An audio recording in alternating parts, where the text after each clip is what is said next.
নমস্কার, Indian news TV YouTube channel থেকে শুনছেন এখনকার বিশেষ বিশেষ সংবাদ। খবর পড়ছি চন্দ্রানী। অভিষেক এখন গৃহবন্দী, আমার সঙ্গে দুর্নীতির কোনো যোগ নেই, ইডি কার্যালয় থেকে বেরিয়ে মন্তব্য অভিনেত্রী ঋতুপর্ণার। আজ আপনি করলে পরশু অন্য কেউ আবদার করবে। উপনির্বাচনের প্রার্থী না পছন্দ, হঠাৎ পদত্যাগ করলেন বিজেপি নেতা, তোলপাড় রাজ্য। কোচবিহারে কেন হারলেন নিশীথ, মমতার সঙ্গে সাক্ষাতের পর আসল কারণ ফাঁস করলেন অনন্ত মহারাজ। আসছে বিস্তারিত খবরে। অভিষেক এখন গৃহবন্দী। এই মুহূর্তে গৃহবন্দী রয়েছেন তৃণমূলের সর্বভারতীয় সাধারণ সম্পাদক অভিষেক। গত রবিবার 16 জুন বেসরকারি হাসপাতালে তার অস্ত্রোপচার হয়। সেখান থেকে ছাড়া পাওয়ার পর সেদিনই তিনি বাড়ি ফিরে আসেন। তারপর সোমবার কাঞ্চনজঙ্ঘা এক্সপ্রেস দুর্ঘটনা হয়। এদিন উত্তরবঙ্গে যাওয়ার আগে অভিষেকের সঙ্গে দেখা করেছিলেন মুখ্যমন্ত্রী। পারিবারিক সূত্রে জানা গিয়েছে, অভিষেক বন্দ্যোপাধ্যায় সুস্থ থাকলে তাকেই নিজের বাড়িতে ডেকে নেন মুখ্যমন্ত্রী। তবে যেহেতু এখন অভিষেক অসুস্থ, তাই এখন মমতা বন্দ্যোপাধ্যায় অভিষেকের বাড়িতে গিয়েছেন। সেখানে দীর্ঘক্ষণ ছিলেন তিনি। তাই রাজনৈতিক মহলে একাংশের মতে শুধু কুশল বার্তা বিনিময়ের জন্যই তিনি সর্বভারতীয় সাধারণ সম্পাদক অভিষেকের বাড়িতে যাননি। সেখানে রাজনৈতিক আলোচনাও হয়ে থাকতে পারে। জানা গিয়েছে, মুখ্যমন্ত্রী উত্তরবঙ্গ যাওয়ার আগে অভিষেকের সঙ্গে যে সাক্ষাৎ করেছিলেন, তখন তার মধ্যে রাজনৈতিক বিষয় নিয়েও আলোচনা হয়েছিল। এবার লোকসভা নির্বাচনে তৃণমূলের সাফল্যের নেপথ্যে অন্যতম প্রধান মুখ অভিষেক। তিনি মমতা বন্দ্যোপাধ্যায়ের প্রধান সেনাপতি বলেই পরিচিত। প্রসঙ্গত, নির্বাচন মিটতেই অভিষেক বন্দ্যোপাধ্যায় সোশ্যাল মিডিয়ায় জানিয়েছিলেন চিকিৎসাজনিত কারণে তিনি সাময়িক রাজনীতি থেকে বিরতি নিচ্ছেন। তাও এ নিয়ে জল্পনা চলে। প্রবীণ নেতা তথা সাংসদ সৌগত রায় অভিষেকের এই বিরতি নেওয়াকে বিশ্বের তাবড় তাবড় রাজনীতিবিদদের সঙ্গে তুলনা করেছেন। অন্যদিকে কুণাল ঘোষের মতো অভিষেক ঘনিষ্ঠ নেতারা আবার বলেছেন, সাময়িক বিরতির মধ্যেও রাজনৈতিক কাজকর্মের মধ্যে নিজেকে মগ্ন রেখেছেন অভিষেক। আমার সঙ্গে দুর্নীতির কোনো যোগ নেই, ইডি কার্যালয় থেকে বেরিয়ে মন্তব্য অভিনেত্রী ঋতুপর্ণার। রেশন দুর্নীতি মামলায় 5.5 ঘন্টা পর ইডি দপ্তর থেকে বেরোলেন অভিনেত্রী ঋতুপর্ণা সেনগুপ্ত। মঙ্গলবার তিনি সাংবাদিকদের বলেন, আমার কাছ থেকে কিছু নথিপত্র চাওয়া হয়েছিল, আমি সেসব দিয়ে দিয়েছি।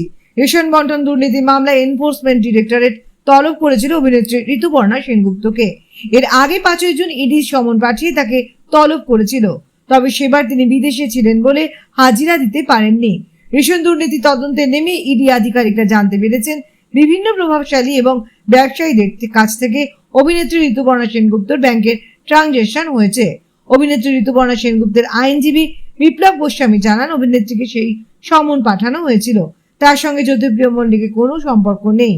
তিনি বলেন, ঋতুপর্ণা সেনগুপ্তের অ্যাকাউন্টে এসেছে, তার থেকে সম্পূর্ণ আলাদা বিষয় নিয়ে ডাকা হয়েছে ঋতুপর্ণা সেনগুপ্তকে।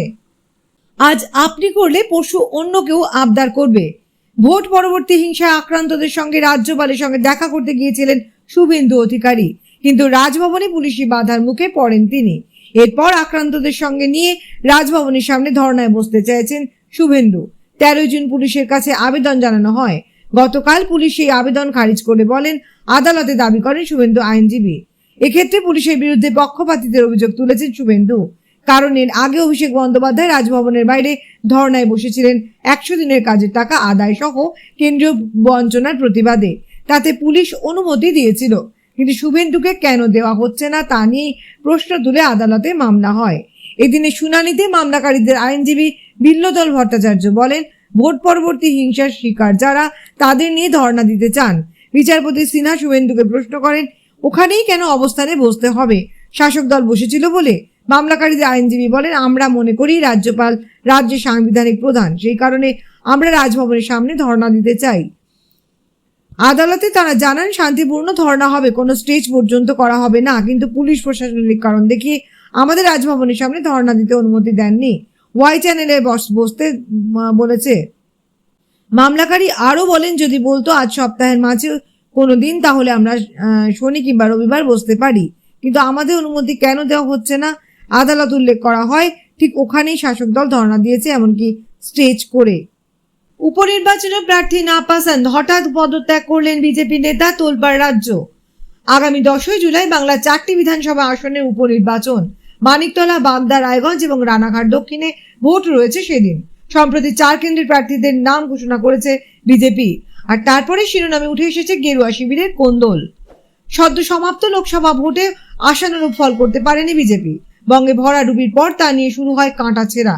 প্রার্থী নির্বাচন এবং কেন্দ্র বদল নিয়ে উষ্মাপ শোনা গিয়েছে অনেকের গলায়। এবার উপনির্বাচনের আগে দেখা যাচ্ছে সেই দৃশ্য। বিধানসভা উপনির্বাচনের প্রার্থীদের নাম ঘোষণার পর সরব হয়েছে দলেরই একাংশ। বাগদা আসনে যেমন সম্ভাব্য প্রার্থী হিসেবে প্রথমে উঠে এসেছিল বিজেপি সাংসদ শান্তনু ঠাকুরের সহধর্মিণী সোমা ঠাকুরের নাম। তা প্রকাশ্যে আসতেই ক্ষোভের সুর শোনা যায় দলীয় কর্মীদের একাংশের গলায়। পদ্ম শিবিরের এই কর্মী বলেন, আমরা বাগদায় বহিরাগত প্রার্থী চাই না, তা সে শান্তনু হোক বা নরেন্দ্র মোদী। বাগদায় দাঁড়াননি সোমা, বরং বিনয় বিশ্বাসকে টিকিট দিয়েছে বিজেপি। কিন্তু তাতেও খুশি নয় দলের একাংশ। প্রার্থীর নাম ঘোষণা হতেই গেরুয়া শিবিরের অন্দরে ফের ক্ষোভের হাওয়া বইতে শুরু করেছে বলে খবর। দলীয় পদের ইস্তফা দিয়েছেন বাগদা 2 নম্বর মণ্ডলের সভাপতি সমীর বিশ্বাস। তবে কনিয়ারা 1 নম্বর গ্রাম পঞ্চায়েতের প্রধানের পদ থেকে কিন্তু সরেননি তিনি। পদত্যাগের পর বিজেপি নেতা বলেন, রাজ্য নেতৃত্ব এবং দলের জেলা সভাপতিকে ইতিমধ্যেই পদত্যাগপত্র পাঠিয়ে দিয়েছেন। সেখানে জানিয়েছিলেন বাগদায় বহিরাগত বিনয় বিশ্বাসকে দাঁড় করানো হয়েছে, তাই ক্ষোভের সঞ্চার হয়েছে। এদিকে গতকাল বাগদায় প্রার্থী হিসাবে বিনয়ের নাম ঘোষণা হতেই গেরুয়া শিবিরের কর্মী সমর্থকদের একাংশে প্রতিবাদ করতে দেখা যায়। বহিরাগত প্রার্থী চায় না বলে স্লোগানও উঠতে থাকে। অন্যদিকে রায়গঞ্জের প্রার্থীর নাম ঘোষণা হওয়ার ঘণ্টাখানেকের মধ্যে সমাজ মাধ্যমে ইস্তফার কথা ঘোষণা করেন বিজেপি নেতা বাসুদেব সরকার। উত্তর দিনাজপুর জেলা বিজেপি সভাপতির পদ থেকে সরে দাঁড়ানোর কথা জানান তিনি। বিজেপি নেতা জানান, ইতিমধ্যেই রাজ্য সভাপতি সুকান্ত মজুমদারের কাছে নিজের ইস্তফা পত্র পাঠিয়ে দিয়েছেন। বাসুদেব জানান, ব্যক্তিগত এবং পারিবারিক কারণেই ইস্তফা দেওয়ার সিদ্ধান্ত নিয়েছেন তিনি। কোচবিহারে কেন হারলেন নিশীথ? মমতার সঙ্গে সাক্ষাতের পর আসল কারণ ফাঁস করলেন অনন্ত মহারাজ। মঙ্গলবার সকালে রাজনৈতিক মহলে শোরগোল। রাজ্যের মুখ্যমন্ত্রী মমতা বন্দ্যোপাধ্যায় বিজেপি সাংসদ অনন্ত মহারাজের বাড়িতে যাচ্ছেন শুনে শুরু হয়ে যায় চর্চা। তাহলে কি নয়া কোনো সমীকরণ? দেখা দেয় এই প্রশ্ন। এবার মুখ্যমন্ত্রীর সঙ্গে সাক্ষাতের পর নিজেই মুখ খুললেন গ্রেটার কোচবিহারের নেতা। এদিন মুখ্যমন্ত্রী অনন্তের বাড়ি যাওয়ার পর থেকেই তৃণমূলে যোগদানের জল্পনা মাথাচাড়া দিতে শুরু করে। এই নিয়ে এক সংবাদ মাধ্যমের তরফ থেকে প্রশ্ন করা হলে বিজেপির রাজ্যসভার সাংসদ স্পষ্ট বলেন, আমার কি মতিভ্রম হয়েছে? আমি কেন তৃণমূলে যাব? আগ্রহী নই, আমি কোনো দলে নেই। তাহলে এই মুখ্যমন্ত্রীর সঙ্গে সাক্ষাৎ? উত্তরে অনন্ত বলেন, সৌজন্য সাক্ষাৎ, রাজনীতির কোনো কথা হয়নি। আজ দুপুরে অনন্তের বাড়ি যান মুখ্যমন্ত্রী। বিজেপি সাংসদ জানান, তাকে একটি শাল উপহার দিয়েছেন মমতা। অন্যদিকে মুখ্যমন্ত্রীকে তিনি পান সুপারি এবং উত্তরীয় পরিয়ে স্বাগত জানান। 30 মিনিটেরও বেশি সময় ধরে দুজনের বৈঠক হয়।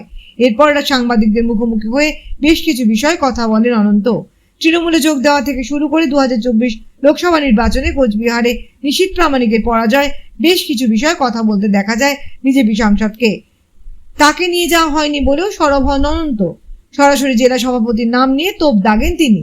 অনন্ত বলেন, তাকে কখনো লোক নিয়ে যেতে বারণ করা হয়েছিল, কখনো আবার বলা হয়, মহারাজ আপনাদের লোকেরা যাবে, তবে ঝান্ডা নিয়ে যাবেন না। বিজেপি সাংসদ সুর চড়িয়ে বলেন, বিজেপির জেলা সভাপতি এসে আমায় বলে রাজবংশী ভোটের দরকার নেই।